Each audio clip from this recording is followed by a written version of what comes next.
ya kujiandaa. The power of preparation. Nguvu ya kujiandaa.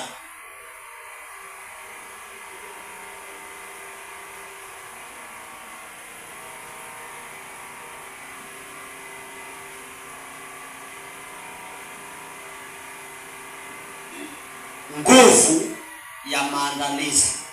Now nisikilize. Mambo mengi kwa dunia hii sio kwamba ni magumu. Maisha ambayo watu wanasema ni magumu sio magumu. Bwana asifiwe. Maisha haya ambayo watu wanasema ni magumu sio magumu. Maana kama ingekuwa magumu inafaa kuwa magumu kwa kila mtu. Lakini mimi ninalia ni magumu na kuna mtu anajenga ghorofa pale. Kwani yeye ndiye? Mimi nalia hapa maisha ni magumu, lakini kuna jamaa ametoa V8 mpya, sio second hand. Ametoa gari ya milioni 4 mpya. Hajaenda kununua ya mtu dukani. Na sisi wote tuko nchi moja. Sasa kwani hukumu inanitoa mimi peke yangu? Mambo mengi sio kwamba ni magumu. Shida iliyopo ni kwamba watu hawajui kujipanga. Watu hawajui kujipanga. Watu wengi katika, hata ukiangalia hapa, mimi naweza kukuambia hapa. Ni vile sitaki kupointi kidole, maana mimi nikisema ni wewe ni Bwana ni wewe. Bwana asifiwe. Amen. Kuna mtu hapa saa hii. Unafaa kuwa saa hii wewe ni mtumishi mkubwa hapo saa hii. Mikono yako kuna kitu Mungu ameweka. Lakini kwa nini hiyo kitu haijawahi kufanya kazi? Ni kwa sababu haujawahi pata muda wa kujiandaa. Haujawahi pata muda wa kujenga hiyo kitu. Nikupe mfano. Yesu amepotelea kanisani akiwa na miaka mingapi? 10 na ngapi? 2. Soma Biblia yako yote.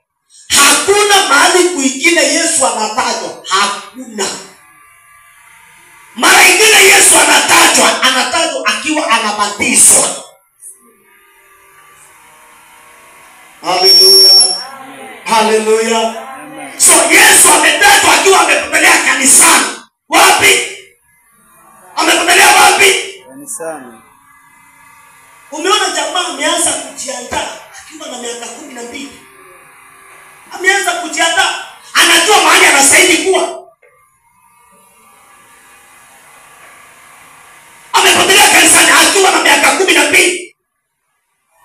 Mara nyingine tunasikia kuhusu Yesu ni akiwa anabatizwa na Yohana. Akiwa na miaka mingapi? 30.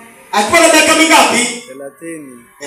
Amen. Amen. Yesu akibatizwa alikuwa na miaka 30. Amen. Haya, hesabu ya kawaida kwa mtu mwenye hapo na shule. 30 minus 12 inakuwa ngapi? 18. 30 ukitoa 12 inabaki ngapi? 18. Inabaki 18. 10 na ngapi? 18. 10 na ngapi? 8. 10 na ngapi? 8. Sasa nataka nikuulize, kwa miaka 18 Yesu alikuwa anafanya nini?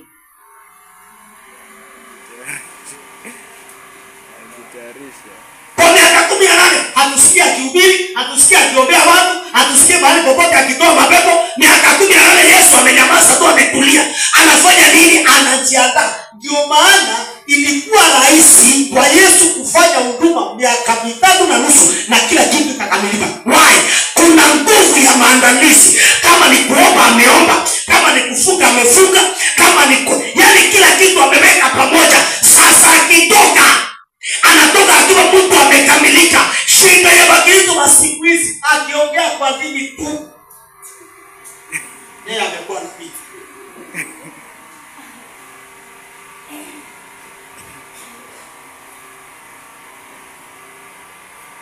Akiona kakitu kadogo tu ulimwengu wa roho, hata kabla angojea Mungu athibitishe, ashakuwa nabii yeye, hata afanya kanisa. Bwana asifiwe. Amen. Akiota kadogo kamoja na kale ka ukweli, basi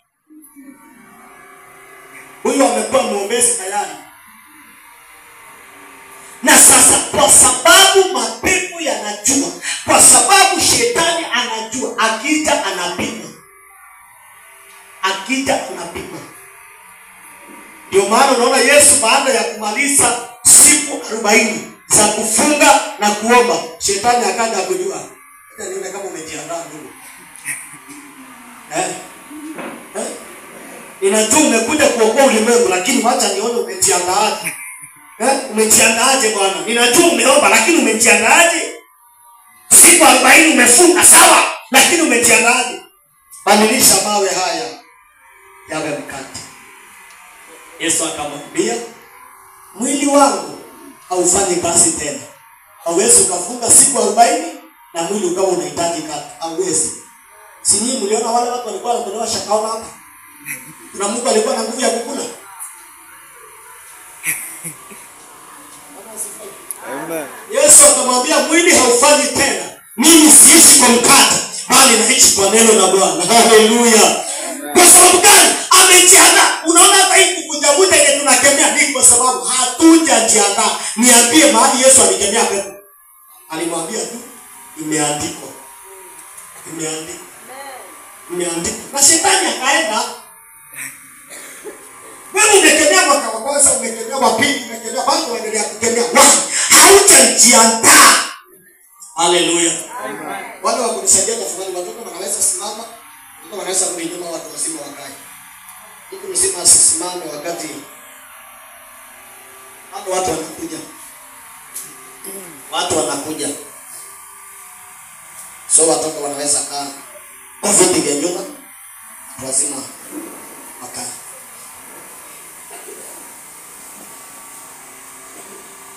Haleluya. Amen. So Yesu akajiandaa kwa miaka 18. Akichomoka hivi hakuna pepo linaweza kusimama mbele yake. Na ndio maana Yesu akawaambia mitume, soma katika Luka, mwenyewe andika hiyo utasoma mwenyewe. Luka 24 mlango wa 49. Iko hapo. Yesu akawaambia mitume, msitoke Yerusalemu mpaka mtakapopokea uweza utokao juu mbinguni. Usitoke kabla mnajiandaa. Shetani ni mbaya huko nje. Kaeni hapa ndani mpaka mtakapopokea nguvu. Ukimwambia Mkristo hivyo hataki, anataka vya haraka.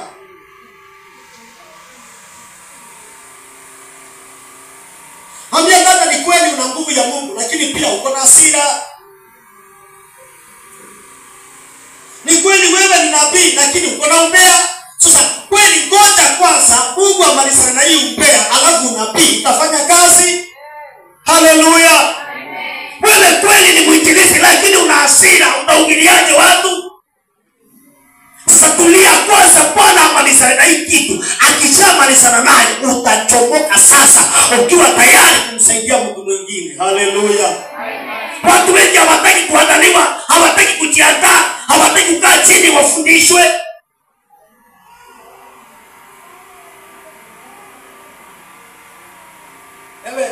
Ewe nikuulize, nani hapa anataka sahi hivi tumfanye mwanajeshi sahi na tumpe bunduki? Sasa hata akali haitakuwa maandui, akali itakuwa tunaogopa ujue wewe inaelekezwa wapi. Bwana asifiwe. Hata ujue inaelekezwa wapi. Haujui, maana haujafundishwa, haujaandaliwa vizuri bado.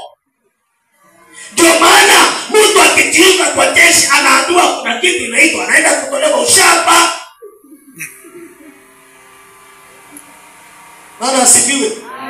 Anapelekwa kule Kigato msituni, hakuna chakula, hakuna kitu. Ni wewe kukimbizana na matwara huko, upate ukoso na leta uamuke ta uishi huko na panda uko mbaya. Akitoka hapo ndiye anakuwa mwanajeshi, lakini hawezi fanyika tu hivi. Lazima kuna kitu cha kuandaa. Watu wengi haki. My friend, wacha nikwambie, katika ulimwengu wa kiroho hakuna guesswork. Hakuna pata potea, hakuna. Ndio maana Biblia inasema katika Methali 16:1. Methali 16:1. 16 verse 1. We worship. Na waandika Joshua 3:5. Ndio nikasomea zote kwa pamoja. 16 verse 1. Methali. Inasema hivi: maandalio ya moyo ni ya mwanadamu. Maandalizi ya moyo ni ya nani? Mwanadamu. Tafadhali. Maandalizi ya moyo ni ya nani? Mwanadamu. Alafu akasema bali jawabu ama jibu ni la kutoka ulimi wa Mungu. Amen. Bali jibu liko na nani? Mungu. Jibu liko na nani? Mungu. Jibu linatoka kwa nani? Mungu. Lakini maandalizi ni ya nani? Ya mwanadamu. Maandalizi ni ya nani? Ya mwanadamu. Sasa wewe nikuulize kabla ulaumu kwamba hakuna majibu, umejiandaa? Bwana hajanijibu. Ngoja.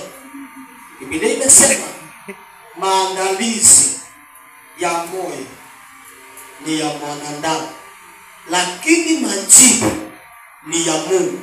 Sasa Mungu hanangojea. Sio kwamba Mungu amechelewa. Wewe unasema amechelewa. Sio kwamba Mungu amechelewa, hapana. Mungu anangoja uandae. Ukishaandaa anakuja. Amen. Ukishajiandaa, ndio maana Joshua akawaambia, hiyo nimekusomea 3:5 Joshua. Usikie vile Joshua aliwaambia wana wa Israeli. Joshua akasema, akawaambia watu, jitakaseni, maana kesho Bwana atatenda mambo makubwa. Haleluya. Amen. Yangu inasema hivi. Yohana hiyo Joshua 3:5 inasema hivi. Nasema Joshua akawaambia watu, jitakaseni, maana kesho Bwana atatenda mambo ya ajabu katikati yenu. Ndio maana mimi nikawaambia, ukija kwa ibada ya leo kuanzia Ijumaa, jitakase, jiandae. Lakini wengi walipuuzilia, na yoyote mwenye alifanya chenye nilimwambia, utaona chenye kinatendeka kwa. Hakuna kitu inafanyikanga ovyo ovyo, my friend. Hakuna. Lazima ujiandae.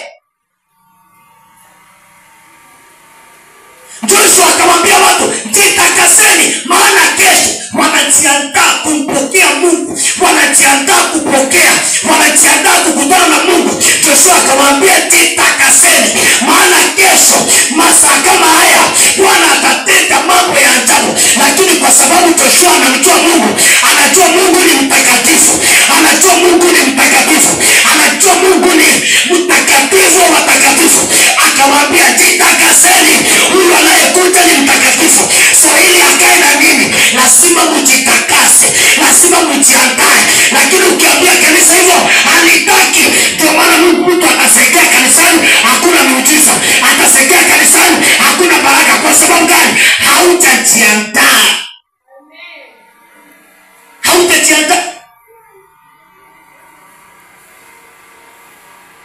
Nana huduma yenye umebeba, hata shetani mwenyewe anaitaka. Homba. Sema haya ni maneno ya mchungaji.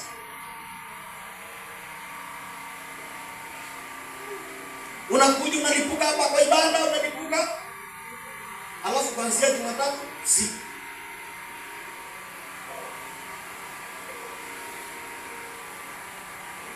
wengi wenu hapa, kwa sababu ya kutojiandaa, tukasema tusime hizo vyombo na tuombe. Watu wachache hapa watakuwa na nguvu ya kuomba. Maana wengi mnaongozwa na hiki. Mnaongozwa na sauti hizi.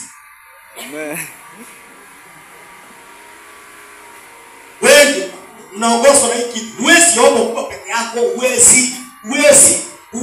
Huna hiyo nguvu. Maana hiyo nguvu haipatikani kanisani, my friend. Nguvu ya maombi ni wewe unajitrain, ni wewe unajiandaa. Hakuna kipawa cha maombi.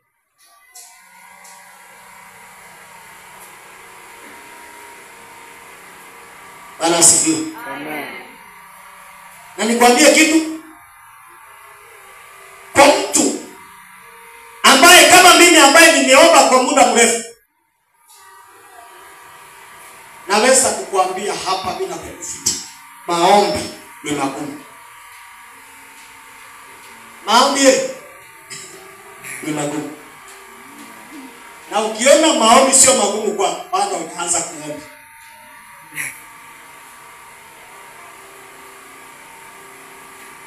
Maombi ni msitu. Kabla upambane mpaka utoke mahali kuna mwangaza, unahitaji ukiwa umejitoa. Wakati naanza maombi, naanza Baba katika jina la Yesu. Nakumbuka sikuwa nimezoea.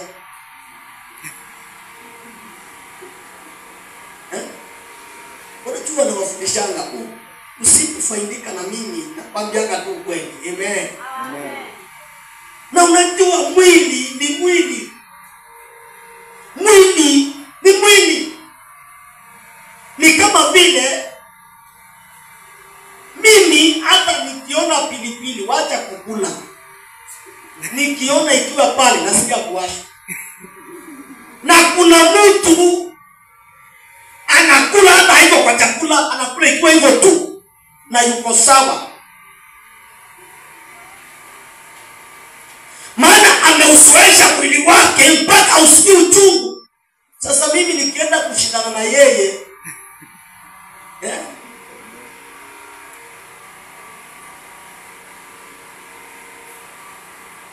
maana maombi ni magumu. Lakini maombi ukishazoea kuomba, hauwezi, hakuna kitu inaweza kuzuia tena. Lakini kabla ufike mahali ambapo maombi, watu wengi ni kujifanya. Bado nguvu ya maombi haijawahi kuingia.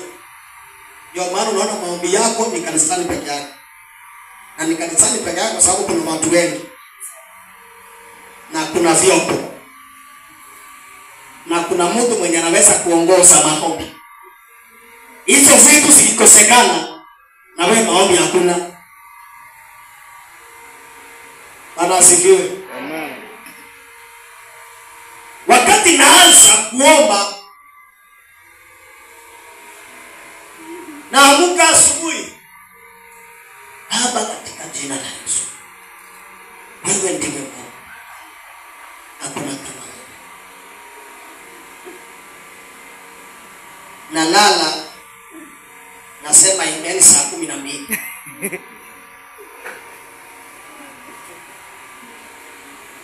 Nasema amen, jua lishatoka. Nilikuwa naomba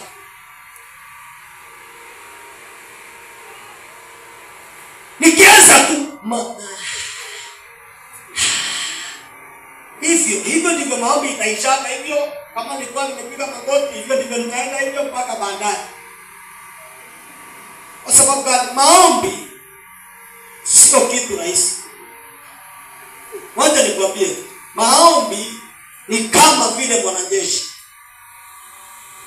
Mwanajeshi, maana Biblia inasema vita vyetu sio vya nyama na damu, bali ni katika ulimwengu wa kiroho, kwa mapepo mabaya. Sasa wewe haujatuediwa kuomba, lazima utang'ang'ana. Na katika kung'ang'ana, usipotia bidii, hata hapo kadogo kako katazima.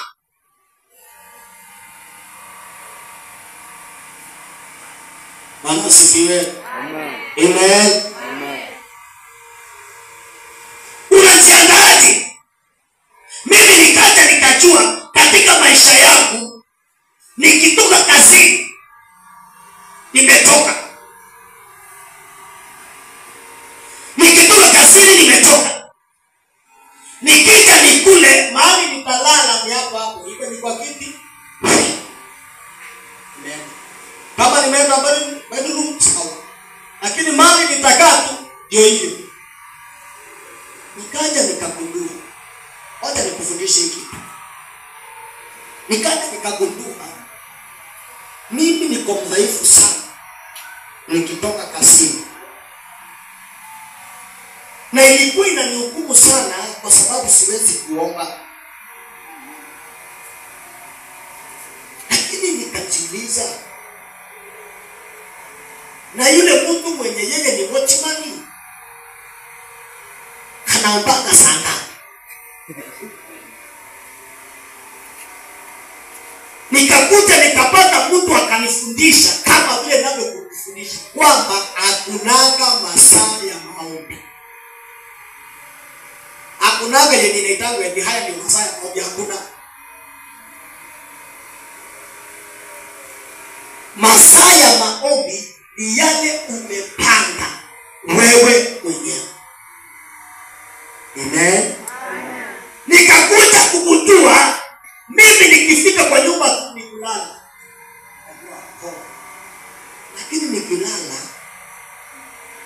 saa 9 usingizi imeisha.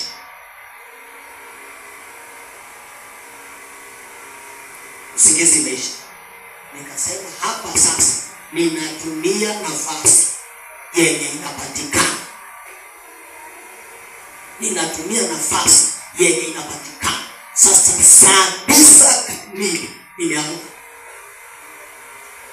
Naomba vile ninavyotaka, napenya vile ninavyotaka, naabudu, naomba. Kabla ifike saa 11 hata mwili wenyewe umechoka. Hata sina sauti tena. Ni Roho mwenyewe anaongea ndani yangu. Why? Nimejitafutia muda. Usipojua ni muda gani wako mzuri wa maombi,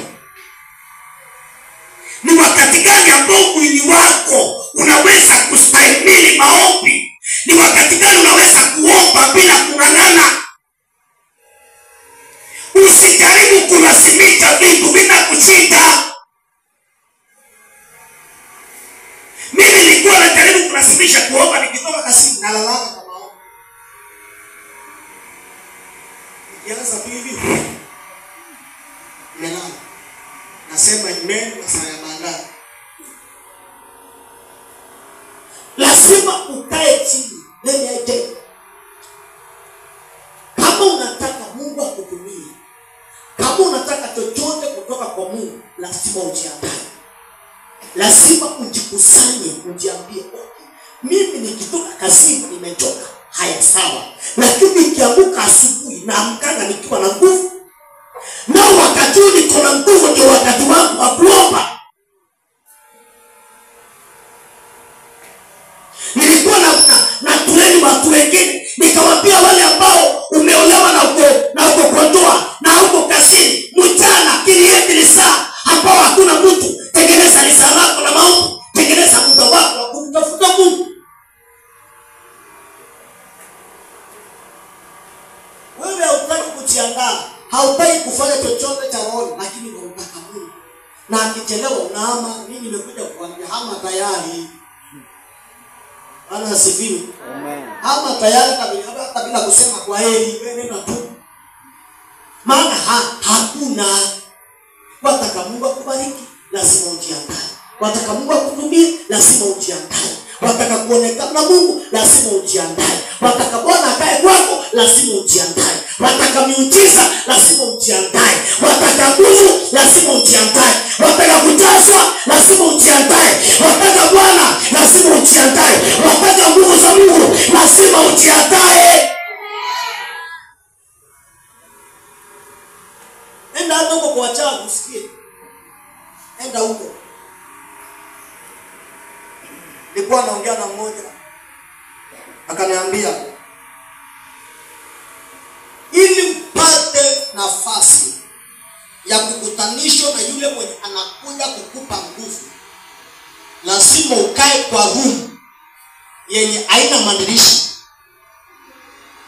yenye haingizi upepo, yani haingizi mwangaza kwa siku 21.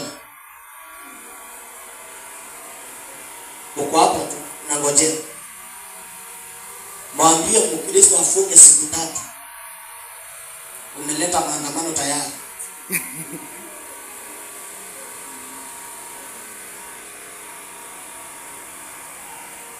Lazima ujiandae.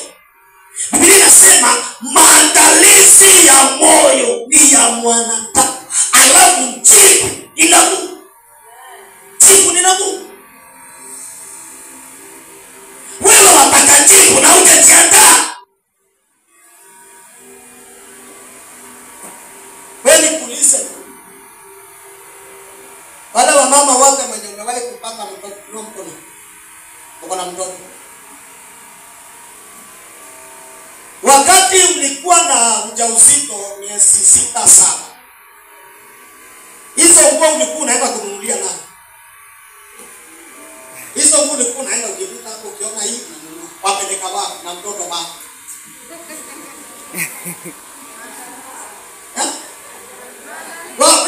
Wapeleka wapi taulo wewe na mtoto bado? Bado unakasirika kwa mzee, mbona hujanunua leso? Mtoto yuko wapi bado? Ni mwezi wa 7. Lakini ndio huyo unanunua hiki unaweka. Unarudi tena unanunua hiki unaweka. Wafanya nini?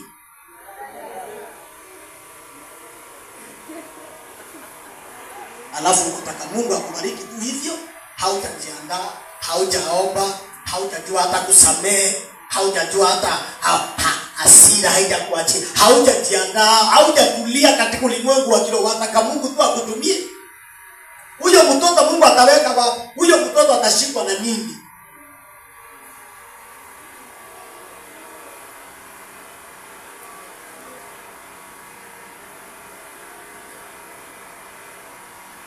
Usipojiandaa. Kanisani karibu tushiriki, lakini usikulaumu.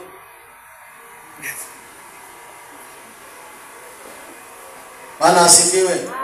Alipwe. Sijali ukivunjika moyo baadaye nakupa 20.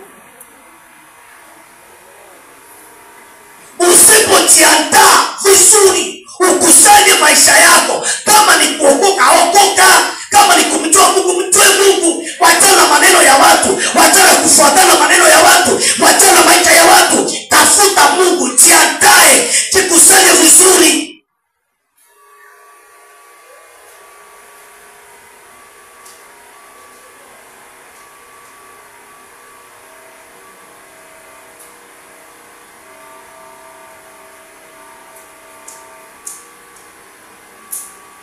Nikwambie,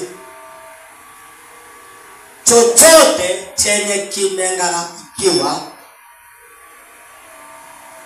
chochote chenye kimeandaliwa kina gharama yake. Chochote chenye kimeandaliwa kina gharama. Kwa mfano, ukienda hapa kwa mama nitilie, maharage ni shilingi 30. Chapati ni shilingi 15. Alikwe. Ukienda hapa kwa kibanda, maharage ni shilingi 30. Chapati ni shilingi 15, ama ikienda sana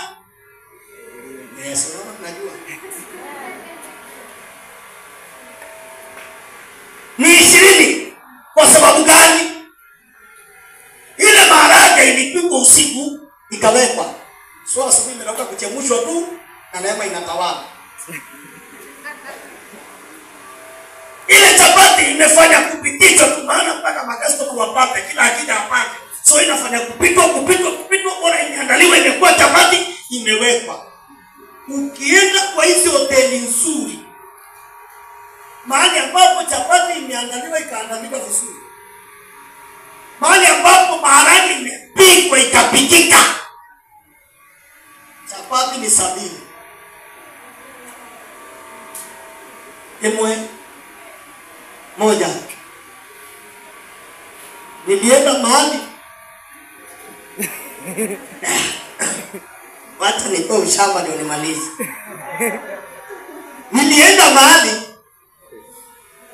nikawekewa maamuri 3. Na nikawekewa chai. Hiyo chai waletewa majani waweka mwenyewe, kuna kule tuzidi. Shinda ujui. Afadhali Mungu akupe neema utoke huko.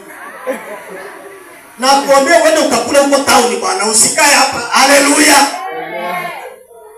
Majani kakitu kanakaa hivi kama kamba unaweka hapo ndani. Alafu unaweka sukari. Nikakula maamuri 3.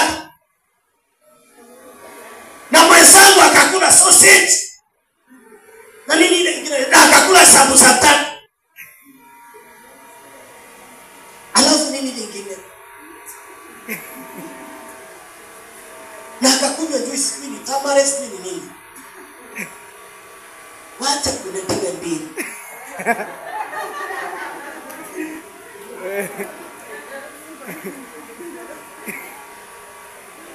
Umewahi tamani kuokoka mara ya pili?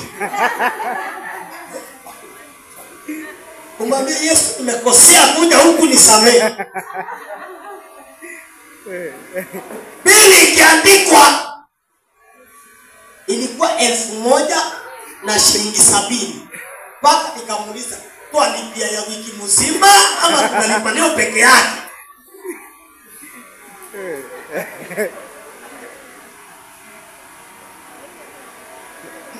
Chochote kizuri,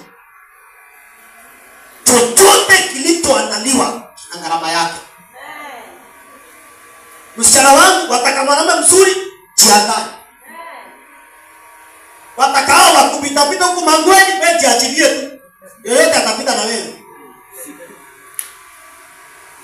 Lakini wataka mtu mwenye amejiheshimu, amejiweka vizuri, jiweke vizuri, jituze, tuza mwili wako. Maana demo umejituza, demo gharama iko.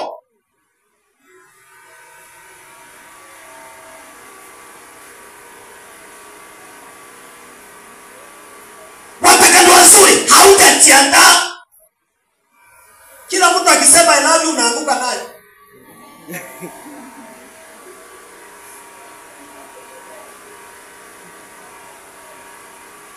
Haleluya. Nakwambia nililipa hiyo pesa nilikuwa nauma. Moyo umeshuka mpaka kwa viatu. 1,000 wakati huo ni pesa yangu ya kukula mwezi mzima. Hata sisi nimekasika, hata sijasipa.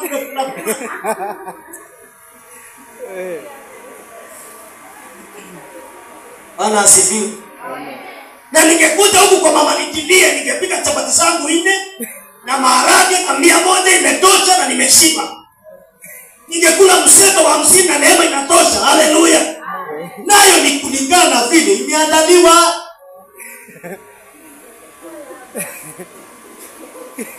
Haleluya.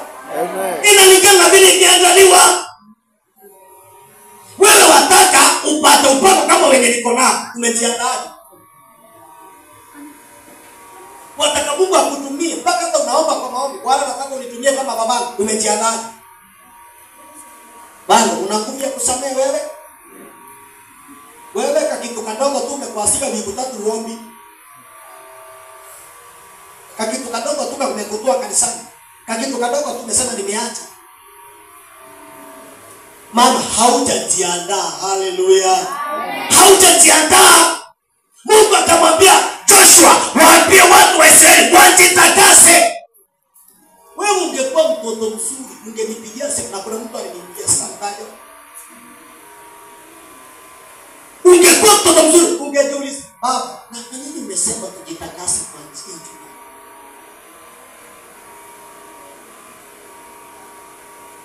Nikupe siri nyingine? Amen. Nikupe siri nyingine? Ukisikia nimesema kitu chochote cha roho, kama ukielewa, nifuate uniulize. Na kama hata ukielewa wewe fanya. Amen. Amen. Joshua akamwambia jitakaseni maana Bwana anakuja. Bwana anakuja. Jitakaseni. Jiwekeni vizuri. Jiwekeni vizuri. Hata ile siku yenye Mungu alikuwa anawaokoa wana wa Israeli, aliwaambia tafuteni kondoo, tafuteni mbuzi mchinje. Alafu damu yake mpake kwa mlango. Hiyo yote ilikuwa ni nini? Ni ili malaika atakapokuja, akiona hiyo damu, anajua kwamba ni watoto wa Mungu wako ndani. Anapita. Wewe wamtaka Mungu gani? Wataka roho gani? Haujajiandaa. Wataka Mungu akutumieje? Haujajiandaa. Haujajiandaa. Wewe wataka Mungu akutumie kama mimi, uko tayari kukaa bila marafiki?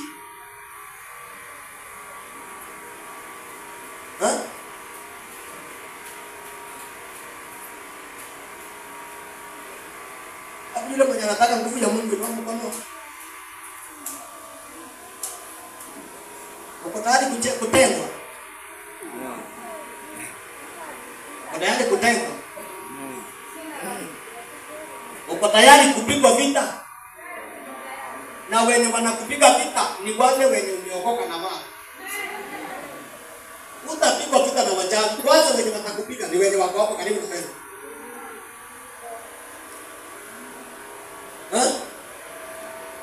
Bwana nataka unitumie shetani na huyu. Hata sihitaji kumsumbua tu ni kaneno kamoja tu kipasi.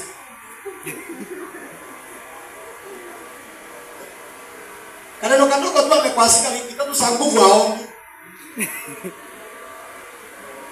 Amekasirika, amefura. Au timi. Na hii ndio kitu ya kwanza ulipoana na mke wangu. Hii ndio kitu ya kwanza nililazimisha kwa. Hii ndio kitu ya kwanza nilihakikisha imefanya kazi kwenye nyumba. Paka akaenda kunistaki kwa mchungaji. Maana usiku tumevurugana. Unajua ndoa wakati ni mwanzo.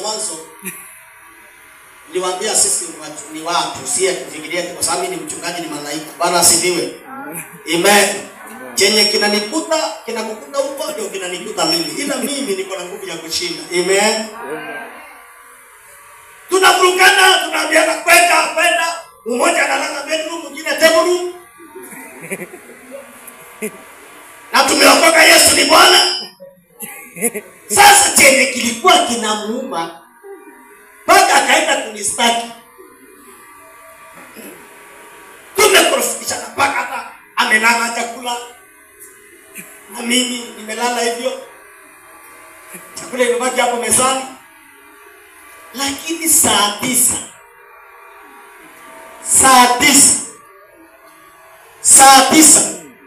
masaa yangu ya maombi, Mungu ameinua anga, ameabudu, amesema. Mchungaji mimi simuelewi huyu mtu, maana yeye ni kama ananiumiza mimi na yeye haumii. Ni kwa sababu mimi nilijiambia ikifika wakati wa maombi, ikifika ni wakati wako na Mungu, hakuna mtu anafaa kuingia kati, sio mke wangu, sio watoto, sio nani. Amen. Na hiyo kitu nimeingiza kwangu mpaka imekolea. Hata kujua tumekosana, ngoja tusikie asubuhi. Bwana asifiwe. Na kwa sababu tukashinda hiyo, ndoa yetu ina amani. Haleluya. Maana shetani amekosa kwa kuingilia. Amekosa. Tumejiandaa, wewe hutaki kujiandaa. Wewe hapa mnaingia kwa ndoa kwa upofu, hata ujui ni nani. Unafanya vitu huko gizani, sina kuranga huko gizani. Sasa kikuranga huko nje unaleta kwa mchungaji. Na mchungaji alikuwepo mpaka mwanzo, ambao ungemfuata mwambie baba, mimi nimepata mtu. Na huyo mtu yuko 1 2 3. Alafu atakwambia mlete tumuone. Na kama ni mtu kweli akona nia nzuri na ameokoka atakuja. Na mwingine mahali kusema sitataja Mungu.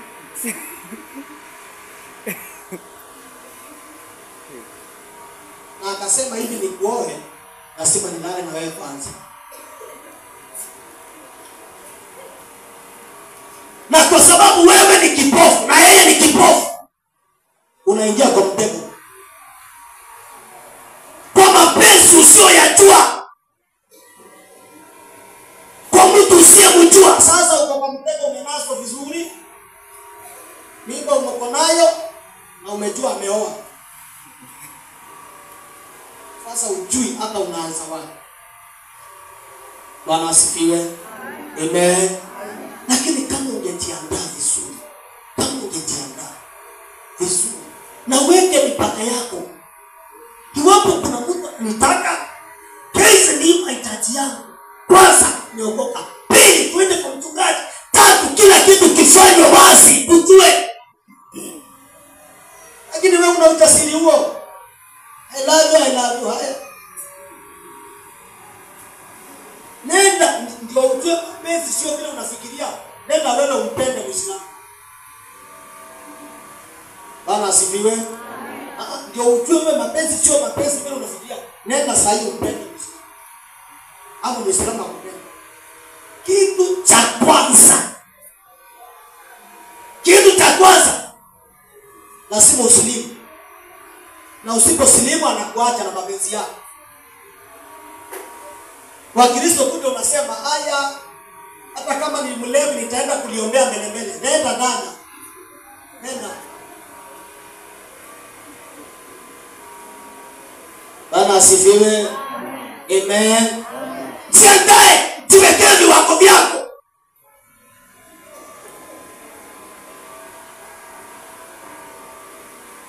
Hata nimesikia kitu ile Jumapili ile ya revival.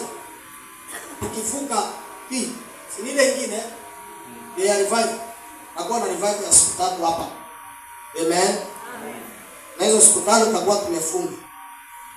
Hiyo Sunday nikimaliza ibada ndio tungojee revival. Tutakuwa na watu wote wenye haujaolewa ama haujaoa, lakini unapanga kwenda kuolewa ama unapanga kuoa. Amen. So weka hiyo kwa mahali utaandika. Wale watu wakunikumbusha msiaje nikasahau. Amen. Ndio nikufundishe, nikuonyeshe. Watu wengi wanafanya makosa katika maisha maana hawakupata mtu wa kuandaa. Hawakupata mtu wa kumfanyia maandalizi. Mtu atakayemwambia mapenzi sio hisia. Hisia ni za siku moja. Lakini ndoa ni ya siku zote.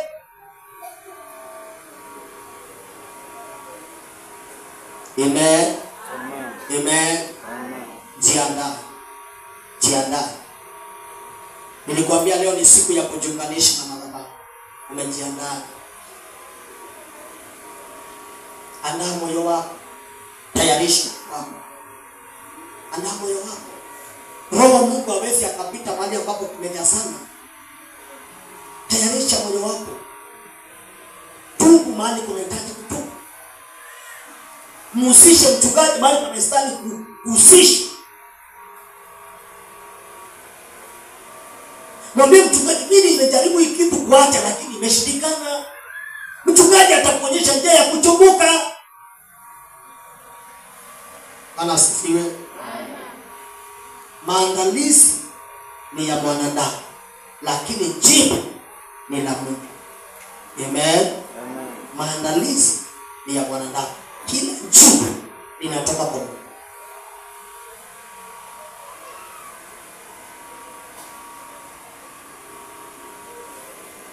Siku moja watu wakaenda wakasema mahali kwa jina la Yesu ambaye Paulo anamhubiri toka fire maboya akamwambia ngoja. Yesu tunamjua. Paulo tunamjua. Na nini? Na kina nani?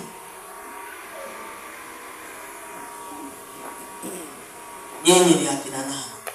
Yesu tunamjua, alikuwa amejiandaa. Alikuwa anaomba asubuhi, anaomba jioni. Anakesha mlimani, anachukua mitume, anaenda kuomba. Tunamjua Paulo, alikuwa ni mtu wa kufunga siku zote.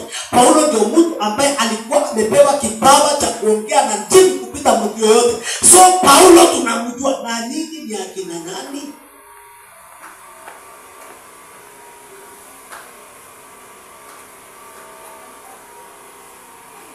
Ndio maana Yesu akasema, ukitaka kunifuata fanya vitu viwili. Vitu ngapi? Vitu ngapi? Kwanza, jikana. Ufanye nini? Ya pili, beba msalaba. Ubebe nini? Msalaba. Hizi vitu zote za nini? Jiandae. Akasema, hiyo siku nitakuja kama mwizi. Amina. Aliko Mesia. Amen. Nitakuja kama nini? Kama mwizi. Hapo ina mkono kama umewahi kuibiwa kitu. Unaona? Kama umewahi kuibiwa kitu ni nyumbani, ni kazini, umewahi kuibiwa kitu, mimi ni mmoja wao.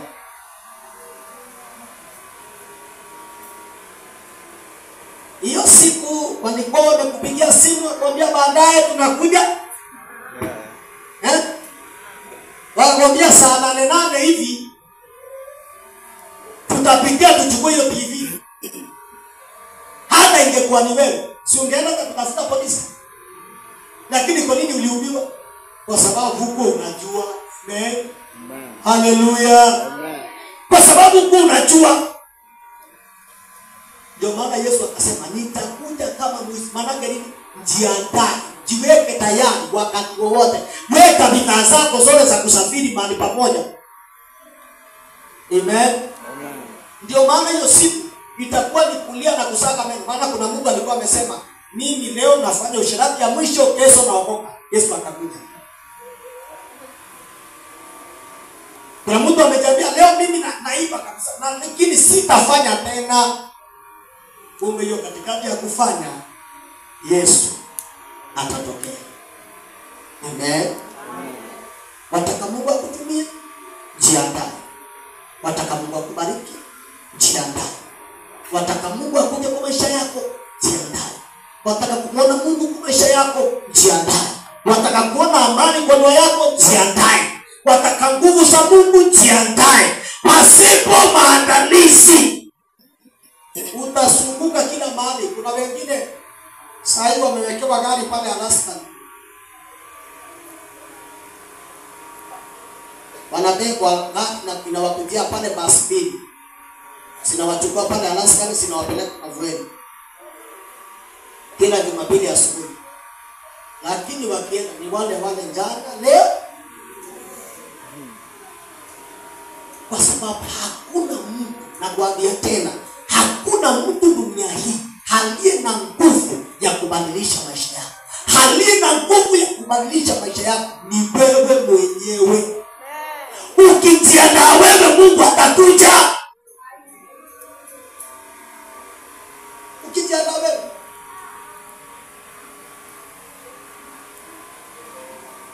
Simama.